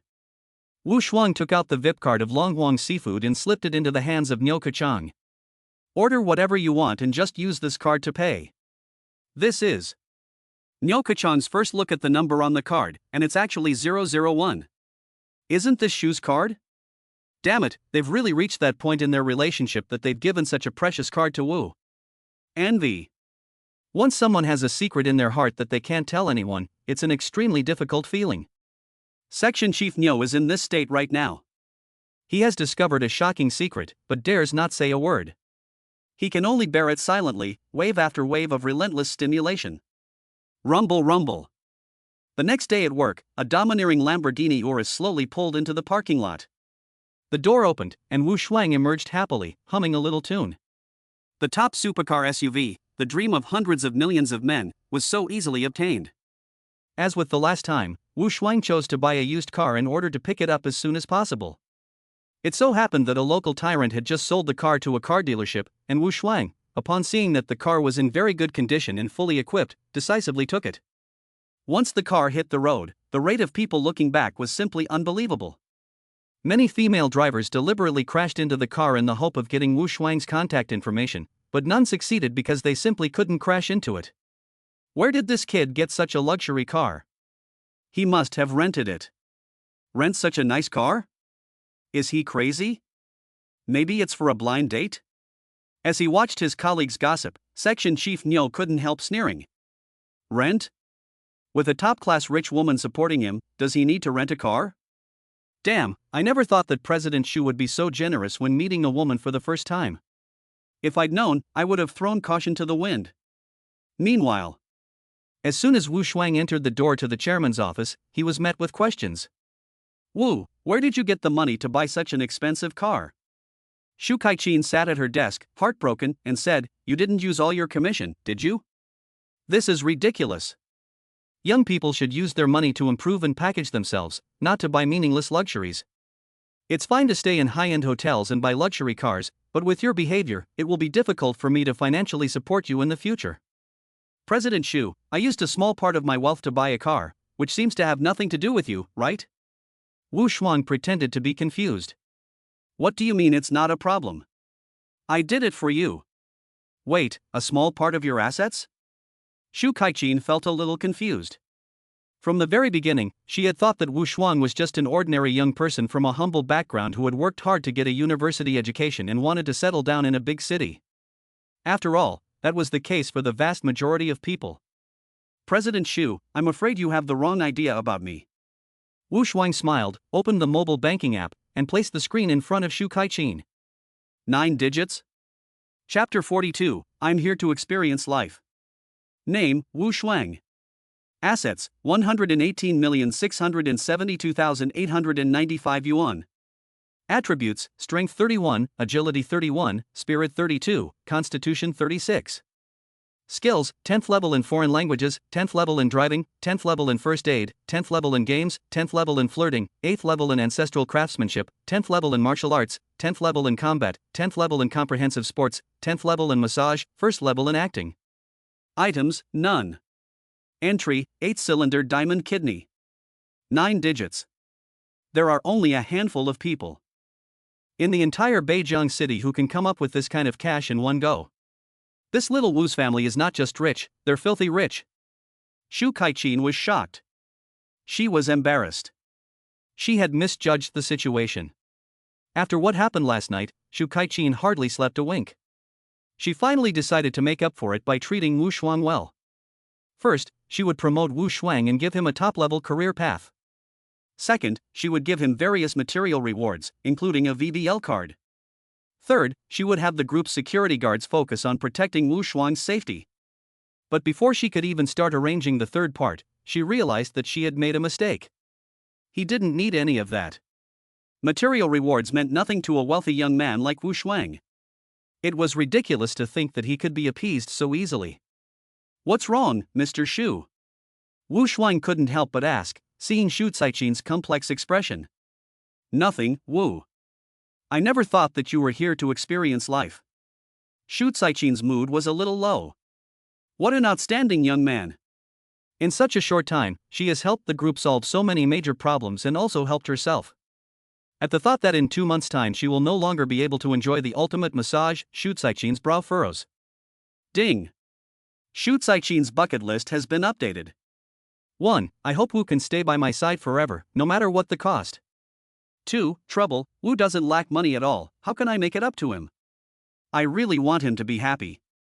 3. That bastard, Xiaolong, this time he must be punished for his impulsiveness. President Xu, you are worrying too much. After understanding the situation, Wu Shuang slowly said, although I did come to experience life, but since I met you, every day has been quite fulfilling. Shu Kaiqin said in surprise, really? Don't you think I'm very fierce? A little bit, but every time I give you a massage, your expression is very soft, and it feels kind. You're making fun of me again. Upon hearing this, Shu Kaiqin couldn't help but laugh. But she soon realized what was going on and said in a low voice, "Wu, I'm sorry to have asked you to do this for me. You mustn't say that, I'm doing this entirely of my own free will." With that, Wu Shuang walked up behind Shu Kaiqin, put out his hands, and placed them on her shoulders. "Your muscles are a little stiff, didn't you sleep well last night? Let me help you relax." "Wu, you." Shu Kaiqin was about to refuse, but her whole body trembled slightly as if she had been electrocuted. Yes, that's the right strength. Because of last night's abrupt end, Shu Kaiqin hadn't had a massage for 2 days. The pleasure that had long since penetrated her bones struck her again, and how could she not be enchanted? "Shu, after the shoulders, do you want anything else?" "Yes." "Hurry up." A sudden low growl startled Wu Shuang. "Wu, I didn't mean it." Shu Kaiqin panicked. "I lost control just now. I hope I didn't scare you." "Shu, you have a heavy dark circle under your eyes." But Wu Shuang didn't care about that at all. Instead, he was very concerned, saying, "Sleep is the best maintenance. Shu, you still have a lot to do today, so you can't overdo it. How about this, I'll give you a head massage and let you take a nap." "Wu." At this point, Shu Kaiqin was only moved. With her looks and qualifications, she had no idea how many men had tried to curry favor with her over the years. But the goal of all of them was to make a profit. Only Wu had not only not profited, but had actually lost money. Even so, he had willingly been so good to her. "Wu, let's enjoy it one more time." On the sofa, Wu Shuang sat with her legs together in the farthest position. Shu Kaiqin took off her high heels and lay down flat, resting her head on her strong thigh, but her eyes remained open. She stared straight at Wu Shuang in an extremely complicated gaze. "President Shu, you're making me feel really awkward. I just want to look at you a little longer, otherwise I'm afraid I won't be able to see you again in the future." "You say that, but although I won't be working for anyone else, I will be developing my career in Beijing City in the future, so I'm afraid I won't have the opportunity to see you again." "No, absolutely not." In a panic, Shu Kaiqin sat up abruptly, and her head collided with Wu Shuang's forehead. "Ouch. Are you okay, Miss Shu?" "Wu." Evening, Li Shangshang Group Chairman's office. "Regarding your project, I don't think you should be in such a hurry. Everyone has worked hard over this period of time, including you as the leader. Treat everyone well and don't keep the tension so high." Shu Kaiqin, holding a phone, stood in front of the French windows, her tone of voice softer than ever before. This was a rare occurrence. You had to know that no one in the entire group had not been scolded by him. Some people even became addicted to it, and felt uncomfortable if they were not scolded for a day. Shu Kaiqin's figure was of the standard plump type, tall and curvy, with a lot going on both vertically and horizontally. Together with the well-tailored, smart suit, her whole body was tightly held together by the fabric. The ultra-thin sheer stockings shimmered beneath the one-step skirt, and her graceful curves extended all the way to the pointed heels of her stilettos. "Well, okay, I understand. Don't worry, I'll be your strongest support." As the call came to an end, Shu Kaiqin made a graceful turn. Although she was in backlight, her extremely rosy face still looked radiant and her complexion was superb. Even the fine lines around her eyes had disappeared as she stretched. "Okay, that's it," Shu Kaiqin said to herself, putting down the phone. Looking up, she said to Wu Shuang on the sofa in a tone full of mature seduction, "I'm free tonight, let's go straight to the hotel for dinner." "President Shu, it's not even close to quitting time yet. And you're still calling me President Shu?" "Sister, I just..." "Oh, I didn't think of that." Shu Kaiqin hurriedly apologized, "So let's go eat first. By the way, there's a private kitchen with good nourishing food, let's go there." "Wu, don't worry, I will definitely love and cherish you. You helped me get fit before, and from now on, I will be responsible for helping you get healthy." Chapter 43, Simple Desires. Early morning, hotel room. Wu Shuang opens her eyes and is about to get out of bed when she is stopped by a hand. "Wu, don't leave me. I'm just going to the bathroom, sis." After relieving her stress, Wu Shuang walks back to the room with a relieved look on her face. She finds Shu Kaiqin, who was still asleep just now, sitting up. Not only that, she has even put on her shoes and socks. "What do you want, sister?" "Wu, I'm going on a business trip today and won't be back for a few days." "So? You know the slogan of our company, right? Race against time, no pains, no gains?" "That's right." Shu Kaiqin gave a charming smile, and Wu Shuang took a few steps back. Wu, quickly get my makeup bag for me. Wu, has the taxi you called arrived yet? Wu, I'm leaving now, this is for you.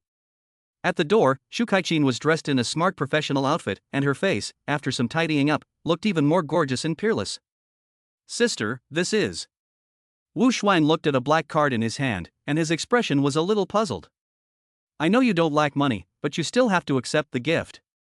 Just consider it a service fee, or nutrition fees are also fine. Ah, this. So Wu Shuang took the black card and lay back on the bed. Successfully used skill points, congratulations host, acting skills +1. First, a point was added. If he had known that this was the only thing, Wu Shuang would have done it 7 times since last night. It was too vigorous. Although he had the staff method and the diamond kidneys to help him, Wu Shuang still felt a bit groggy. After all, he hadn't slept much. He closed his eyes and slept until noon. Wu Shuang got up refreshed and went to the dining room to have a nice meal. Now he doesn't even need to punch in when he goes to work. After all, he is someone close to President Xu and can just walk sideways. The Li Shangsheng building was exceptionally quiet due to the lunch break. Entering his small office, Wu Shuang noticed an extra delivery box on the table, with his name, phone number, and address clearly written on it. As soon as he opened it, a stench immediately hit him. It was shit. A large box full of stinky shit, with a small note stuck on top. It said, "Go eat shit." No need to guess, it must be the work of that guy Li Shulong. Wu Shuang sneered, opened the itinerary on her computer. Her brows were knitted, but a cruel smile curled the corners of her mouth. 3 days later. The provincial capital airport. As soon as Shu Kaichin got off the plane, she received a call from Wu Shuang. What's up, Wu? I've missed you like crazy since we last saw each other. Are you serious, sis? Why would I lie to you? If you appeared in front of me right now, I'd jump for joy. Try it and see. You wouldn't. Just as Shu Kaichin was taken aback, Wu Shuang squeezed her way through the crowd. Wu Shuang. The more powerful and elite a woman is, like Shu Kaichin, the more wild she is in private. The reason is simple: hormones. People with strong hormone secretion in the body are tireless, ambitious, and always climbing up the ladder. On the contrary, if they are not strong, they will be listless all day long, and they will be a Buddhist all their lives and not content with the world. As a rare female boss, Shu Caichin's hormone secretion level is terrifying. It's just that because of long-term suppression, it's all used in her career. Now, Wu Shuang accidentally pulled the valve open. Wu, you're really here. Shu Kaichin also ignored the many people around her and jumped directly in place, literally jumping 3 times. This time she was on a business trip to the capital for a meeting, and she didn't have anyone with her. So she didn't care about anything, and she held Wu Shuang's hand tightly, saying, Wu, you've really excited me. I just stopped by to see you, and besides, you shouldn't have. You don't know, these past few days. Shu Kaichin stopped here, because these past few days she had experienced a lot of strange reactions that she hadn't experienced in a long time, but in public, she didn't dare to say anything. Cough, Wu, look, what did I buy you? A 4 million yuan Patek Philippe appeared in front of Wu Shuang. What do you think, Wu? Do you like it? I know you don't lack money, but this is a token of my heart. Besides, how can a man not have a watch? Thanks, sister. By the way, what did you mean when you said you were just dropping by? There's a boxing match in the provincial capital tonight, and I came especially to watch it. You like watching boxing too? Shu Caichin's expression changed, and it reminded her of her disappointing son. After the last incident, as a punishment, she had unlinked all of Li Shulong's associated cards. She had originally planned to punish him even more severely, but now Shu Kaichin was feeling a little soft-hearted. She felt guilty. Wu Shuang was younger than Li Shulong, and this huge age difference made Shu Kaichin feel very guilty and feel sorry for her son. But at the same time, this kind of relationship is really exciting. Shu Caichin likes excitement because it can stimulate hormone secretion and make her feel physically and mentally happy. Just as she was thinking, Wu Shuang suddenly put his arm around her mature waist. Let's go, sister, let's go eat first, and then. Which hotel did you book? Don't book the group's negotiated hotel, it'll be over if anyone sees you. Sis, where are you thinking? I mean, then we'll go shopping, watch a movie or something. Ah, this. Encountered an awkward situation, Shu Caichin's behavior was not like that of an ordinary person. No matter, I just want to do it, let's go to the hotel after dinner. Sister, keep your voice down. Wu Shuang accelerated with his head down, and he managed to drag Shu Kaiqin to the parking lot. After getting into the Lamborghini Urus, an incident occurred. After the song ended, Shu Kaiqin pursed her lips and said curiously, "Hey, Wu, this car is exactly the same as my son's." "Oh, really?" Wu Shuang gave a small smile and didn't say anything else. Ding! Shu Kaiqin's list of desires has been updated. 1. I hope the restaurant isn't far from the hotel. 2. I hope Wu is okay. 3. I haven't seen my son in a long time, I miss him a little. Oh, with desires like that, you can have as many as you want. Wu Shuang directly booked a private room for dinner and asked the waiter not to disturb them. As for the state, it's even less of a problem. As Lu Yuxi and Lu Liangyin became busier and busier at work, Wu Shuang was left with a lot of free time. Successfully used skill points. Congratulations, host. Acting +3. Successfully used attribute points. Congratulations, host. Constitution +2. In the evening, the neon lights of the bustling provincial capital twinkled and the traffic was heavy. A wonderful boxing match was about to begin at the provincial sports center. Wu, you sit here and behave yourself. I'm going out to buy something. Shu Kaiqin reluctantly turned and left the VLP seats. She had come to the provincial capital this time to visit acquaintances. But because she had had too much fun, she was delayed. The flush of excitement still lingered on her charming face. Exactly like a charming and charming wife, after going out for a while, she walked back with a plastic bag in her hand and a plump waist. Wu, I bought you abalone and shark's fin soup. Watch it while you eat. Thanks, sis. So Wu Shuang ate the nourishing food with gusto while enjoying the massage from the mature woman and waiting for the boxing match to begin. Meanwhile, in the audience across the way, a distracted glance was suddenly drawn in. Is that Mom? Li Shulon, a boxing fanatic, went completely crazy. Chapter 44, The excitement makes them unrecognizable. When the fight begins. In the ring, a wonderful contest is about to break out. Amidst the cheers, Li Shulon's face is pale and trembling. They really do have a relationship. Their hands are about to reach in. This is in front of a large crowd. A beautiful hook. At this time, the live commentary roared, which scared Shu Kaiqin a lot. She had a feeling that something was wrong, as if there was a murderous intent coming at her. Well, it must be the murderous intent of the boxer on the stage. Shu Kaiqin is someone who absolutely abhors violence and is not at all interested in boxing matches. When her son first wanted to become a professional boxer, she was also resolutely against it. But now, in order to cater to Wu Shuang's preferences, Shu Kaiqin actually stood up and cheered along with the crowd. Mom! Li Shulon's mind exploded. Looking at Shu Kaiqin, who was dancing and gesturing excitedly, he felt very strange. Was this still the same stern, dignified, and domineering chairman? Was this still the same mother who had sneered at his boxing? If he hadn't seen it with his own eyes, Li Shulon would never have believed this scene in front of him. Yes, we won. The fight was over, and the boxer supported by Wu Shuang had won. Shu Kaiqin was happier than anyone else, excitedly turning Wu Shuang's head and encouraging her a few times. Sister, aren't you afraid of being filmed and appearing on TV? Humph, the way I look now, even if I'm seen, no one would dare to recognize me. Shu Kaiqin pointed to the pale pink silk cheongsam she was wearing, which not only had a low neckline, but also a high slit. Her graceful figure was not covered at all, and the big sunglasses on her face gave her a sense of security, as she uninhibitedly twirled her body in Wu Shuang's eyes. Wu, the competition is over. Shall we go back to the hotel or go for a drive? Wu Shuang gently stroked Shu Kaiqin's head. You're usually so busy, you should have some fun and relax. So the two of them walked to the parking lot, started the Lamborghini Urus, and opened the sunroof. After driving out of the traffic jam, they began to accelerate like crazy, swaying left and right like a snake. Wow, Wu, you're such a good driver. With the car accelerating at full speed, Shu Kaiqin's face turned even more rosy. Sister, haven't you experienced this before? Little brat, I'm talking about now. Now. This is just the beginning.